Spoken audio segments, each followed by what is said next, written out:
District Sports Report. DC. District Sports Report.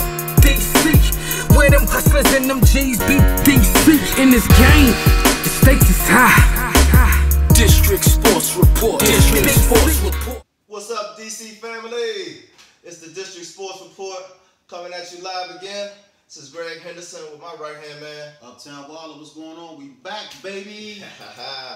Hey, I know y'all missed us. So, here to talk about the draft lottery. That's right, 2019 NBA draft lottery will take place tomorrow, May 14th in Chi-Town at 8:30 p.m. As you know, the Washington Wizards have the 6th best odds to get the Zion Williamson show in DC. No, man. We got a chance. We got a chance. But let's talk about the picks. Let's talk about our projection. Talk about some of these players that we might have the opportunity to get. First of all, it's going to be on ESPN, so tune in. Like we said, 8:30. The 14 teams that are eligible to participate in this draft lottery are, of course, the teams who failed to make the playoffs. Womp womp. And we are one of them. All right. The format is altered a little bit this year to prevent tanking. So normally the worst team always had the best chance to get the #1 pick. Yep. That's not the same now in 2019. Yeah, they changed the odds, so now I think they cheated. Yeah, it's cheating. So now, if you are among the worst 3 teams, you are eligible to get basically at the same odds to get the first pick, which is I believe 14%. So the New York Knicks, the Cleveland Cavaliers, and the Phoenix Suns both all have the same percentage, 14% to get the top Cleveland's pick. been pretty lucky the last few years, if you guys remember. Very so lucky. that's why, for some reason, I just keep saying Cleveland #1 again. But they've kind of been lucky and unlucky because they did draft Anthony Bennett. Yeah. Turned out to be a major bust. Who? You probably don't even know who he is. Yeah, I don't know. He's trying to come back in the D League. He's balling right now. We'll see if he make a comeback. Yeah, okay, whatever. All right. So next up is who's the 4th worst team? I believe it's the check my stats here. 4th worst team have 10% odds. I believe we are talking about the Chicago Bulls. 5th team is the Atlanta Hawks with 10%. Sorry, Chicago has a 12% chance, 12.5 actually. And the Washington Wizards come in 6th with a 9% chance to get the #1 pick. Now, I know what you guys are thinking. We got no shot. But I do want you to remember one player, John Wall. So the year that we got John Wall, we were actually the 5th worst team in the league and had about a 10% chance, same thing as Atlanta Hawks, to get the #1 pick. Hey, them ping pong balls fell in the right way, and we got All-Star, Wall-Star for the formidable future. So there is a good chance that we could get one of the top 3 picks. Our percentage is high enough that we do have a shot. Yeah, and remember another time we had a top pick, we got Kwame Brown. Oh my God. We'll leave that alone, though. Jordan messed that one up. Yeah, thank God he in Charlotte, bro. So, knowing that we are looking at the top 6, we can fall all the way to 10th. But we're not going to talk about that today. We're not even going to put salt in the game. We're not even going to spread those type of vibes around in the studio. We're going to maintain that we're going to get either 1 through 6. We're going to claim that right now and speak that into existence. So, Waller, who are your top 6 picks in the draft, man? If you was to rate the top 6, who would you give us? Of course we know what Zion. You gotta scroll for stats. Yeah. Zion, the boy Morant. Who was my 3rd? The boy from Virginia, Hunter, Culliver, who I really want to draft him. I like him if we can't get Zion. R.J. Barrett from Duke. I just feel like all the Duke players always go top 5. And the boy from Vanderbilt, Darius Garland. That's my top 5. I mean, that's my top 6. I'm sorry. Yeah. That's my top 6, man. But personally, I want Culliver. I like him from Texas Tech. I think he'll fit right in with Beal and Wall. You know, we really don't know if Wall's going to come all the way back next season. So that's another great shooter, creator. He makes passes. This is a great draft this year, period. So I don't think we can go wrong, but we can go top 6 like we're picking. Yeah. What's yours, man? What you feeling? I agree with you, man. It's top heavy. Once you get past number 3, it gets a little bit questionable, but I do think it's some good players in this draft. So I think first top 3, we on the same boat. I got Zion Williamson going number 1. I got the point guard, as he's described himself, Mr. Do-It-All point guard from Murray State, Jay Morant, going number 2. I got R.J. Barrett slipping slightly to number 3. The Do-It-All combo guard / small forward, R.J. Barrett. Coming in at a surprise is Bobo from Oregon State, man. He's projected to slip somewhat in the draft because of his ankle injury he suffered last year. But come on, man, this dude is 7'2", 7'3", can hit the 3, averaged 18 points for Oregon, 8 rebounds. The boy is a beast. And you know where his father went, man. Washington Bullets. Rest in peace. He had that minute. Hey, 3. Hey, he shoot like shot him put, too. boy. I'm telling you. Hey, that joint was ugly. Hey, he made it though. But once he left the Wizards, man, he developed a nice 3-pointer. I think he made about 7 or 8 in one game. Not to mention the blocks that he always got. Yeah, he should be blocking something all the way up there in heaven. Rest in peace, man. Manute died at an early age 47 years old from kidney failure and some weird skin disease, man. But his son is carrying the torch. And if he's around the top 5, I wouldn't mind seeing him in a Wizards uniform. Number 6, I got DeAndre Hunter. I mean, how could you forget about this dude? The 3-and-D forward from Virginia, the national champs. I didn't know much about this guy, or I didn't really appreciate his game until I saw him in the tournament and saw what he did. The dude can pretty much guard every position out on the floor. You saw him hit that clutch 3 in the national final, so he can step it outside. He's a good defender. He plays on both ends of the floor. But I do like your pick of Culliver, man. He is a scorer.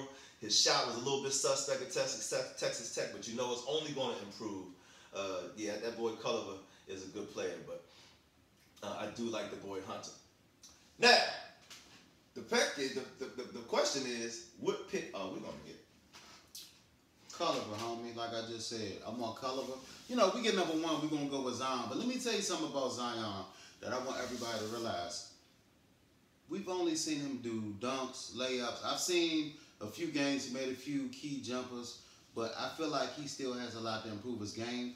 Him going to the league, you know, it's faster. All of that stuff we seen on SportsCenter and Duke, we're not going to see as much. I think he really still is going to need to develop. The speed of the game is different. These guys are big and strong too, if not stronger than him, coming out of college. So, you know, I still think it's going to be work for improvement.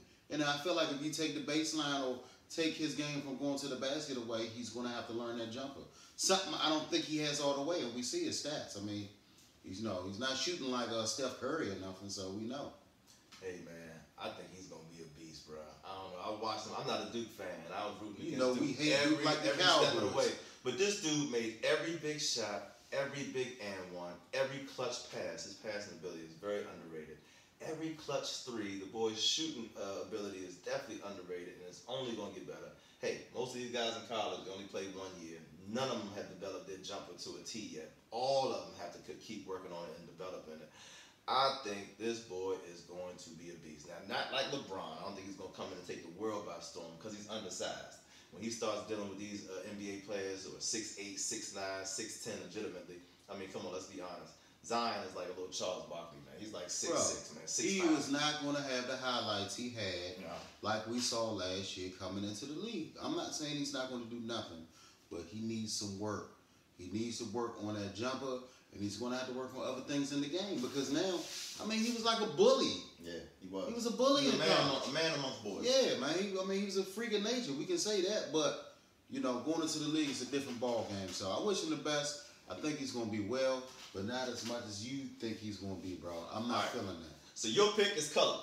Yeah, for the Wizards, yeah. My pick, Jay Morant.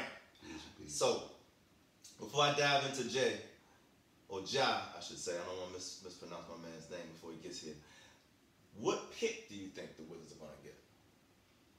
What's your prediction, bro? Roll them dice, man. What we going to get? Good at that, baby. 6th pick, like we usually do. 6th pick. It's between 6 and 8 with us. We usually get at times. So I'll say number 6. So you think we're gonna stay right where we are? Yeah, I really think so. We always between 6 and 8, man. That's always been our luck. So watch what I say, y'all, and make sure y'all comment. If we get the 6th pick, make sure y'all say something. Hey, let me know what you think. Hey, I think we're getting number 2, and I think we're getting Jay Morant, and I think it's just karma coming back to actually help the Wizards this year, being as though we lost John Wall and we'll lose him for the whole season next year. I think Ja Morant, quiet as kept, y'all, is going to be the future point guard of the Washington Wizards, and you're going to see him and Bradley Beal be our future backcourt for the future. I know it sounds crazy, but this boy has the potential to come in and take this town, this league by storm. Everybody's talking about Zion Williamson, but Ja Morant quietly is like a Westbrook with basketball IQ. The boy can do everything on the floor. He's got confidence oozing out of his feet. Man, I swear, I think we're going to get the number 2 pick, man. I think we're going to get Ja Morant, number 2. Watch out for that, all right? I'm positive, brother, but 6, baby. 6 to 8. All right. That's what we do. We'll see tomorrow, 8:30. We're going to see how these ping pong balls bounce, baby. Look, only the first 4 picks in the draft are determined by the ping pong balls. After the first 4 picks, it just goes by standing. Yep. So, paying attention to those first 4. After that, you are where you are. All right. Let's talk about another thing that's on my mind since we're talking about the Wizards, man. It's official. Buck is out as broadcaster, Washington Wizards. I'm not feeling that, bro. We're not feeling that. I'm not going to hear my man say dagger anymore. And it feels like a dagger to my heart right now, man. I mean, Phil and Buck, man, they're like my uncles, man. It's like I grew up with those dudes, man. It's like they made the losses like bearable a little bit, man, because their chemistry was just so tight. They looked like they went out to dinner after every game or something, the way they communicated during the broadcast. I'm just hurt, man. I'm just hurt, man. I mean, it was bad enough losing Phil last year. You know how I felt about that, bro. I mean, losing him and Buck now. I mean, I got to go into next season with no John Wall and no Steve Buckhantz, man. I mean, what am I supposed to cheer for? We supposed to take over. That's what we're going to have to do. We're going to have to take over. We're going to have to keep the tradition going. Yeah. We hometown, home seeds. That's right. You know, we're not feeling it, but we got to do something. Because all these other shows that I'm saying, you know, representing our city, man, we not feeling. That's why we do this for y'all and us, man. That's why we do this. And look, you know, for y'all that don't know, Steve Buckhantz is a D.C. native, man. He's born and raised in Washington, D.C. He was on Fox 5 at first. That's where he started, where I remember, you know. It's not as cool watching Kara Lawson. Now, I know our ratings went up with Kara. And Kara, I love you. I think you're a great broadcaster. You bring a lot of to the table. Your analyst, your analytical skills, your delivery, your commentary is on point. And you are much needed bringer because we're trying to bring more females into watching the games as well. You're just a top-notch broadcaster, female or male. I mean, I give it to you. But, you know, we love our boys. But who's going to replace Buck? I mean, Drew Gooden? Drew Gooden's not from here, man. He don't have the same feel. At least Kara's from home. You know what I mean? And shout out to Drew. You represent us all the time. Like, you know, it's not, we just want a home seed, somebody that we can feel. When Phil Chenier and Buck talked and things weren't doing good, we felt it. Bro. You know, we can't have these other guys, man, that really don't care about our team, man. They're not invested. You know, and I feel like you need to have someone that really likes our team, that's really passionate about it. And Buck and Phil always did that, man. So it was already hard you losing Phil. I mean, a lot of times, man, we watch the games without the sound on, man. To be real with you. I ain't lying. You know, and now the energy, like, you're not going to have that energy that Buck had. You know, I'm just pissed about that, man. We really need to petition or do something. Yeah. All right, so as long as we're talking about the draft, we got to talk about who makes the picks, right? We're talking about Ja Morant, we're talking about Culliver, we're talking about the basketball guys bringing us Zion. But all in all, we need a GM. Now, we were so happy to get Brunfeld out of here, but we haven't replaced him yet with a viable solution. So, let's look at the candidates that we had in mind. You had Tim Connolly, who was previously with us as a scout, now with the Denver Nuggets, running their organization, looking pretty good right now. Word is out, staying in Denver, not going anywhere. Yeah. Then you had Gerson Rosas, who is a executive with the Houston Rockets, has just signed on to be GM with the Timberwolves, so we lost out on that one. David Griffin, who I was a fan of, who formerly with the Cleveland Cavaliers, he just signed with the New Orleans Pelicans, trying to right the ship over there with AD. Lost another good one there. So now our options are kind of slim pickings. We can obviously go with Tom Shepard, the in-house guy who worked under Ernie Brunfeld, who has a lot of respect in the organization. But you know me, I want some new blood, right? Personally, I like Danny Ferry, man. Danny Ferry built some great teams, man, as GMs, bro. And he's a hometown star. Danny Ferry went to DeMatha High School. His father, y'all don't know this, his father, Bob Ferry. You think Ernie Brunfeld had the longest career as a GM? No, It was his father? It was his father, dog. He was a GM for 17 years. Damn, I didn't know that. So it's in Danny Ferry's blood, all right? And he's a baller. He played before. You know, he was in the league. Knows how to work with players. I like to see Danny Ferry. The long shot is that boy, the GM, Messiah Udrija from Toronto, who's put together a great team out there. He knows how to select second rounders and get free agents. I mean, he built that team pretty solid, man. I got to give him a lot of props. But based on that shot by Kawhi Leonard yesterday, man, he got a lot of pressure on him to keep Kyrie. So if he don't keep Kyrie, they might be trying to kick his butt out of town.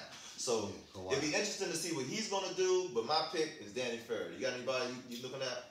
I like Danny Ferry. I like the boy from Toronto because I just think he made some good moves. Yeah. I like him much better. My thing is, I really want somebody that has championship experience. Oh, wow. I just feel like right now, going into the lottery, we should have already had that place covered. Yeah. That, because I don't think it's fair for somebody to just come right in and then make picks like that. I just don't think that gives a person enough time to evaluate our team and pick the correct things. So I'm hoping, the office has some type of plan. Don't let someone come in the office and then let them at the last minute just go and pick and choose. I just think that doesn't give them enough time. So, I mean, we really need to figure this out. Yeah. We're known for being incompetent when it comes to that front office. So, we know. Raul Hernandez, you're going to be representing us tomorrow with them ping pong balls. Wear your lucky socks, bro. Put on your rabbit's foot. Do what you got to do, man. Bring that luck. I'll be at the draft party down at the Capital One Arena. Come down, check us out. Lucky dude. It's going to be great, fantastic. We're going to get this number 1 or number 2 pick. All right, that's my bet. Boo. All right, tune in. Check us out. Comment, like, subscribe, all that good stuff. We love y'all. DC family. We out.